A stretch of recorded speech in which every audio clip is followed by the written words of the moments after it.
Hi, ಎಲ್ಲರಿಗೂ ನಮಸ್ತೆ. ಮೈದ್ನನ ಮಗಳ ನಾಮಕರಣ ಇತ್ತು, ಸೊ ಊರಿಗೆ ಹೊರಟ್ವಿ. ಇನ್ನು ಸಕಲೇಶ್ಪುರ ಮಂಜರಾಬಾದ್ ಅಂತೂ ಫುಲ್ ಟ್ರಾಫಿಕ್ ಜಾಮ್ ಆಗ್ಬಿಟ್ಟಿತ್ತು. ಹಾಗೆ ಮಧ್ಯದಲ್ಲಿ ಊಟ ಮುಗಿಸಿ ನಮ್ಮ ಪಯಣ ಮುಂದುವರಿಸಿದ್ವಿ. ನಾವು ಊರಿಗೆ ರೀಚ್ ಆಗುವಾಗ ಸಾಯಂಕಾಲ ಆಗಿತ್ತು. ಒಂದ್ ರೌಂಡ್ ಟೀ ಎಲ್ಲ ಮುಗೀತು. ಇಲ್ಲಿ ಅತ್ತೆ ಇಡ್ಲಿ ಹಿಟ್ಟು ರುಬ್ತಾ ಇದ್ದಾರೆ. ಫಂಕ್ಷನ್ಗೆ ಕೆಲವೊಂದು ತಯಾರಿ ಸಹ ನಡೀತಾ ಇದೆ. ಮಾವ ಗಿಡಗಳಿಗೆ ನೀರ್ ಹಾಕ್ಲಿಕ್ಕೆ ಪೈಪ್ ರೆಡಿ ಮಾಡ್ಕೊಳ್ತಾ ಇದ್ದಾರೆ. ಸಣ್ಣ ಪುಟ್ಟ ಗಿಡಗಳಿಗೆ ಮಾವ ನೀರ್ ಹಾಕ್ತಾರೆ, ಆದ್ರೆ ಈ ತೆಂಗು ಅಡಿಕೆಗೆಲ್ಲ ಸ್ಪ್ರಿಂಕ್ಲರ್ ವ್ಯವಸ್ಥೆ ಇದೆ. ಮಕ್ಕಳು ಒಟ್ಟಿಗೆ ಸೇರಿದ್ರೆ ಆಯ್ತು, ಆಟ ಪಾಠದ ಜೊತೆ ಜಗಳ, ಹಾಗೆ ಸ್ವಲ್ಪ ಚೇಷ್ಟೆ ಸಹ ಇರುತ್ತೆ.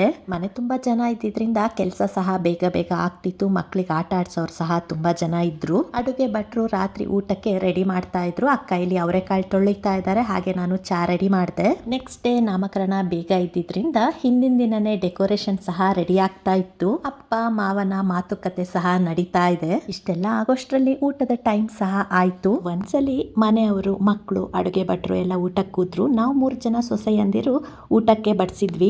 ನಂತರ ನಾವು ಸೊಸೆಯರೆಲ್ಲ ಊಟಕ್ಕೆ ಕೂತ್ವಿ. ಕ್ರಿಶ್ ಹಾಗೆ ನಮ್ಮ ಇದನ್ನ ಊಟ ಬಡಿಸಿದ್ರು. ರಾತ್ರಿ ಸಿಂಪಲ್ ಆಗಿ ಒಂದು ಊಟ: ಅನ್ನ, ಸಾರು, ಉಪ್ಪಿನಕಾಯಿ, ಅವರೆಕಾಳು, ಬೀನ್ಸ್ ಪಲ್ಯ, ಮಜ್ಜಿಗೆ, ಲಾಡು, ಉಂಡೆ ರೆಡಿ ಆಗ್ತಾ ಇದೆ. ನಮ್ಮೆಲ್ಲರ ಮಾತುಕತೆ ಮುಂದುವರೆದಿದೆ. ಈ ವಿಡಿಯೋ ಕಂಟಿನ್ಯೂ ಆಗುತ್ತೆ. ಅಂಟಿಲ್ ದೆನ್ ಟೇಕ್ ಕೇರ್, ಬಾಯ್ ಬಾಯ್.